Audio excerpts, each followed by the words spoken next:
안녕하세요. 영리한 자산관리를 안내해드리는 해피영자TV의 영자입니다. 네, 안녕하세요. 드림부동산 투자자문의 이동주입니다.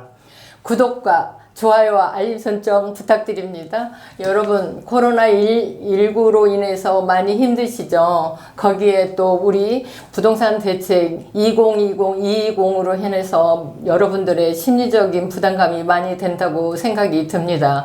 거기에 대해서 우리는 오늘 영자TV에서는 여러분이 2020-220에 대해서 심리적으로 얼마나 많이 부담되고 그 이후에 우리의 투자 방향은 어디로 갈 건지 또 구체적인 내용을 여러분 입장에서 한번 다뤄보도록 하겠습니다.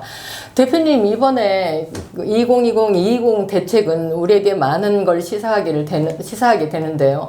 특히 여기에서는 어떤 취지로 지금 시작이 되나요? 이렇게 보시면 돼요. 정부에서 이번 예. 정부가 출범을 하면서 항상 강조한 게 딱 두 가지입니다. 네네. 부동산과 관련해서. 네. 첫 번째는 투기 수요 억제. 네. 그리고 두 번째는요, 실수요자 보호예요. 네네. 이번 대책도 마찬가지로 이 딱 두 가지를 네. 딱 신호를 좀 주고 있는 거예요. 강력하게 주고 있는 거니까 이 두 가지 신호에 초점을 맞춰서 항상 움직이시면 되겠습니다. 아, 그렇군요. 그래서 이렇게 보면은 우리가 2020-220을 우리가 이제 간단하게 분명히 알고 지나가야 될 그런 부분을 이렇게 네 가지로 한번 나눠봤는데요. 여기 딱 보면 추가 조정 대상 지역이 나오는데 어디가 지금 추가적으로 조정 대상 지역으로 나왔나요? 이번에 5곳이거든요. 예, 예. 아마 익숙하신 곳이에요. 굉장히 많이 오르냈던 곳 중에. 수원? 네, 맞습니다. 네. 수원 같은 경우는 4개구가 있는데 네. 기존에 한 곳은 이미 지정이 돼 있었고 네. 이번에 영통, 권선, 장안 3곳이 지정되면서 수원 전체가 지정 조정구역인 거예요. 그리고 한 군데는 안양이 된 거예요. 아, 그렇군요. 네. 네, 안양에서 동안군 예전에 지정됐고요. 네. 이번에 만안구가 추가됐고요. 네. 또 하나는 약간 여기도 했던 데가 이제 의왕시. 아, 의왕시. 네, 의왕시는 일부 구역 때문에 전체가 다 지정이 돼버린 거죠. 아, 그렇군요. 그러면 조정 대상 지정이 범위가 굉장히 많이 넓어졌네요. 많이 이제 커졌다라고 보시면 됩니다. 그리고 그러다면 부동산 대책은 대부분 대출로서 그 수요를 차단을 네. 하잖아요. 네네. 그러면 이번에도 LTV 규제를 좀 손을 봤을 텐데요. 예, 예. 50%로 봤나요? 네, 맞아요. 예, 알고 예. 계시는 거예요. 예. 기존에는 예. 조정대상 구역이어도 60%까지 나왔잖아요. 네네. 근데 이번에 대상 구역을 지정을 하면서 네. 추가 지정을 하면서 변화를 준 거예요. 예, 예. 그 비율을 이제 다른 곳도 마찬가지인 거예요. 이미 네네. 조정 대상 구역도 마찬가지인 거죠. 네네. LTV를 50%로 10% 낮춰버린 거죠. 10%가 어떻게 보면 굉장히 클 수도 있는데요. 예. 그렇죠. 없는 사람한테 큰 돈일 수도 있는 거죠. 근데 문제는 뭐냐면 예. 투기 수요를 억제한다고 10% 낮추기는 했는데 네. 자칫 잘못하면 이게 실수요자도 그러면 네. 실수요자인 영자라는 사람이 네.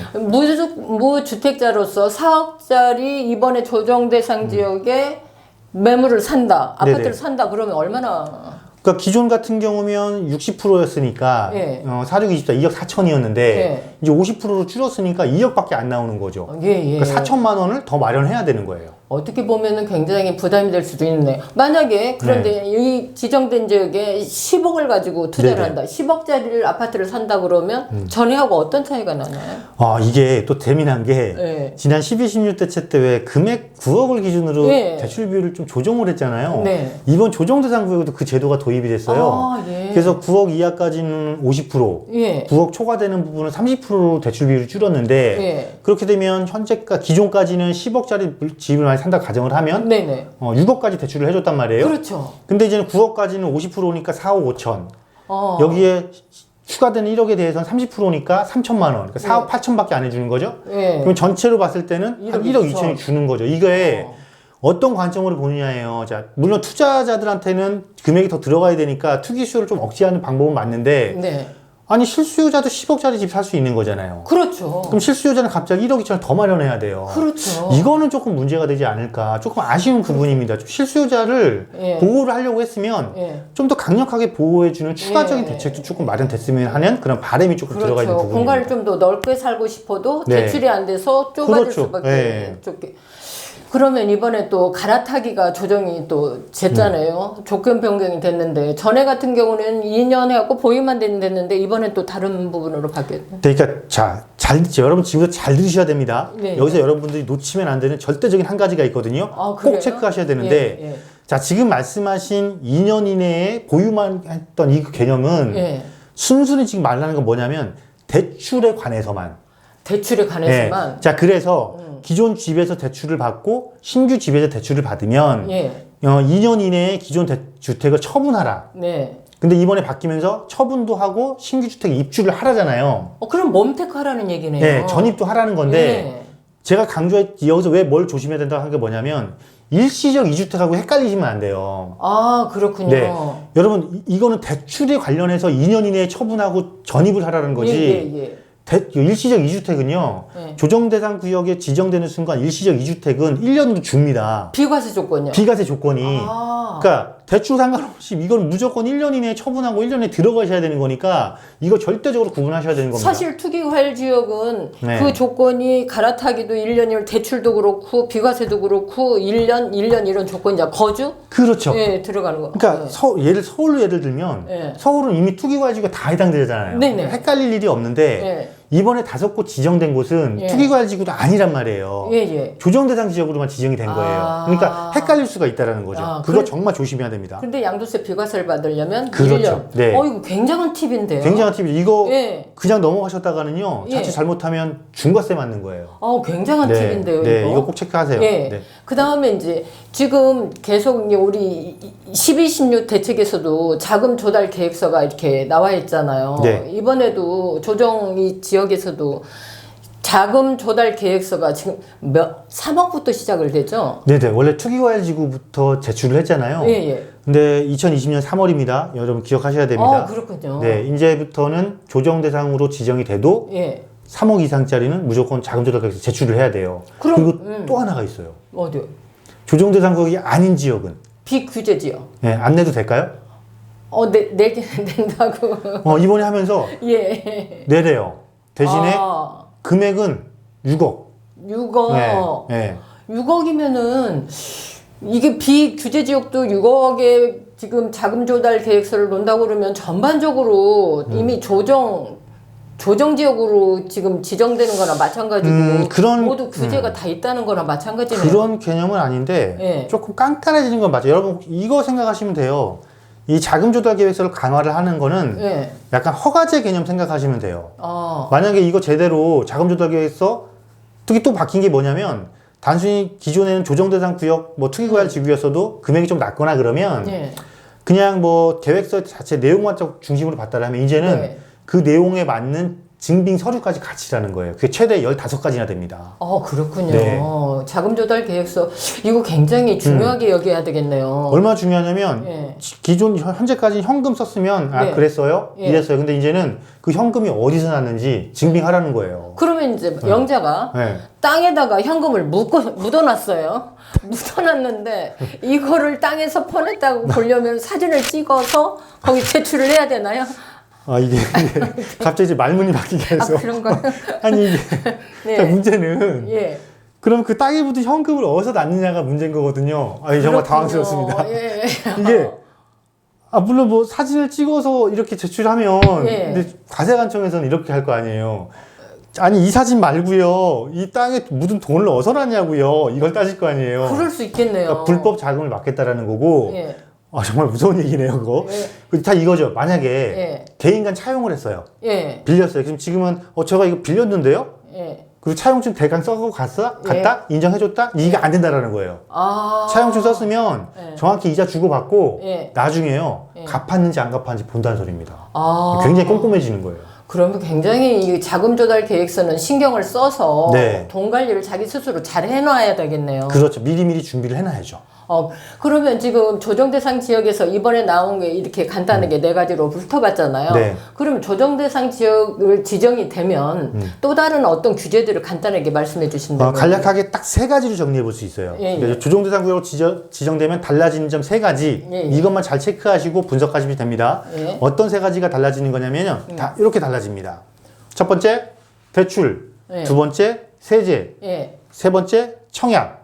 각각의 조건이 깐깐해지는 거니까요. 예. 이거 부자 독존 시간에 제가 한번 말씀드렸거든요. 예. 그 부자 독존 시간을 좀 참고해 보시면 되겠습니다.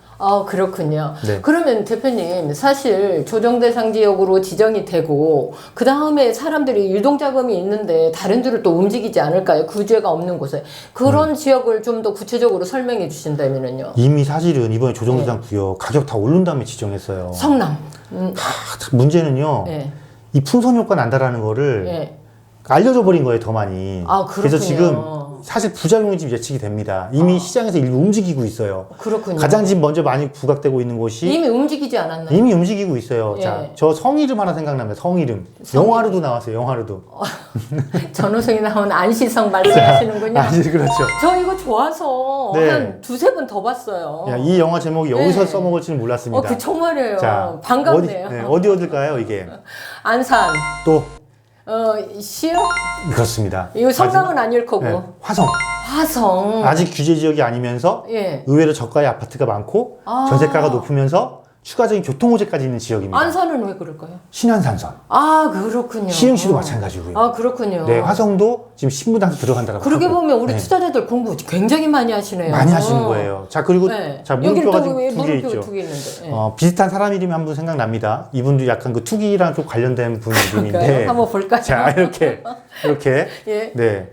김부거. 와, 네. 익숙한 이름이네요. 그렇죠. 딱 떠오르시는 게 있죠? 예, 김 하면 김포?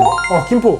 그래요? 자, 김포가 왜냐면 네. 마곡지구 바로 옆에 있어요. 네. 9호선 연결되죠. 예. 서울과 접근성 좋죠. 네. 그럼 새 아파트 많죠. 네. 규제 지역 아니에요. 예. 전세가 높아요.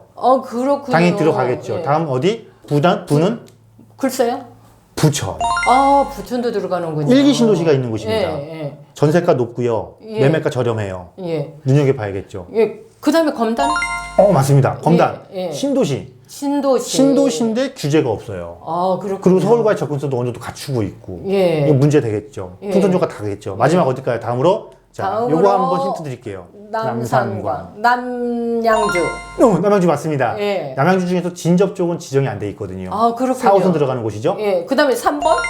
맞습니다. 예. 역시 아까 힌트를 얻으신 거예요. 예. 3번도 일기 신도시예요. 네. 소형 중심이고요. 예. 4호선 역세권이 있음에도 불구하고 전세가는 높고 매매가는 낮아요. 그럼 나머지는 광명? 광명은 근데 광명도 뜨거운 시장은 분명합니다. 예. 근데 광명은 이미 조정구역이고 투기 과열지구예요. 그러면 광주? 그렇죠. 경기도 광주? 경기도 광주요. 왜 경기도 광주냐면 예. 경강선이 있는 곳에 광주역에 지금 택지지구로 새 아파트가 들어서고 있어요. 네, 근데 네. 한정거장 가면은 분당이고요. 예. 한정거장 가면 판교입니다. 예. 근데 비규제 지역이에요. 그런데요. 대표님 사실 김포니 남양주니 뭐 이런 부분 뭐 안시성이니 이런 부분을 사실 그렇게 와가지가 않았는데 대표님이 설명을 듣고 보니까 여기도 굉장히 괜찮은 곳 투자구라고 생각이 드네요. 특징이 뭐냐면요. 예. 매매가가 좀 저렴하고요. 예. 임대가는 굉장히 높고요. 예. 하나의 호재씩은 다 있더라는 거예요. 그렇군요. 네, 교통 호재를 다 끼고 있더라는 거예요. 그렇군요. 그러면서 규제가 없다라는 거. 네, 그렇군요. 그런데 대표님, 우리가 보편적으로 지금 현재 흐름들은 다 아파트를 지금 투자하는 걸로 지금 맥락을 타고 가잖아요. 그런데 이 아파트 맥락으로만 가도 괜찮을까요? 왜냐하면 규제가 앞으로 더 심해질 텐데. 자, 보면 조정 대상 구역 지정되면 이렇게 규제를 하잖아요. 여러 네네. 가지가 바뀌잖아요. 네네. 그러면은 사실은 제일 중요한 건 양도세가 굉장히 세지고요. 그리고 나오면 너 왜 나와? 막 이렇게 있잖아요. 노래도 있어요. 너 거기서 왜 나와? 맞아요. 예. 그러니까 이게 뭐냐면 예. 이제 좀 시각을 달리 볼 필요는 있을 것 같아요. 네. 부동산 종류가 굉장히 많잖아요. 네네. 주거용도 있고 상업용도 있고 업무용도 네네. 있어요. 그래서 저는 이렇게 봅니다. 똘똘한 한 채는 분명히 필요하다. 필요하죠. 반드시 가져가야 된다. 왜냐하면 살아야 되니까. 네, 그런데 예. 비싼 주택 여러 개 갖고 있으면 굉장히 불리하다. 불리하다. 그런 비싼 주택은 한 개로 갖고 비과세 전략하되 그거 기본적으로 다 가지고 네, 있어요. 나머지를 어떻게 재편할 것인지 생각을 해봐야 된다. 거기에 대한 답이 상업용과 업무용에 있지 않을까 조심스럽게 말씀을 드릴 거고요. 네. 그 시장이 아마 올 하반기 이후부터 본격화될 겁니다. 여러분, 와, 이것도 팁이네요. 네. 선점 전략 반드시 필요합니다. 그러면 대표님 그 부분도 많이 알고 계시겠네요? 제가 이미 꿰뚫고 있습니다. 와, 네. 역시 최고입니다. 예, 지금 사실 우리가 진행하면서 조정대상 지역도 진행이 되고 또 앞으로 또 여러 가지 문제도 있고 또 나오면 너 왜 나와 또 방망이로 또 치고 두더지 작전이 시작되는데 여러분 이런 부분이 있습니다. 지금 앞으로 이게 조정대상 지어지면 이거를 귓두로 해서 또는 여러 가지 이제 규제가 있는데 아리스토텔레스가 이런 말을 했습니다. 제비 한 마리가 날라온다고 해서 봄이 오는 게 아니고 하루가 더웠다고 해서 여름이 온 거 아니라고 합니다. 여러분, 유동자금이 흘러와서 그 지역이 좀 가격이 올라가고 풍선 효과가 있어서 올라갔다고 하지만 실질적으로 거기에 가격이 제대로 치고 갈 수 있는 곳인지는 한 번은 생각하고 가보실 만합니다. 여러분, 오늘은 이렇게 마치겠습니다. 구독과 좋아요, 알림 설정 부탁드립니다.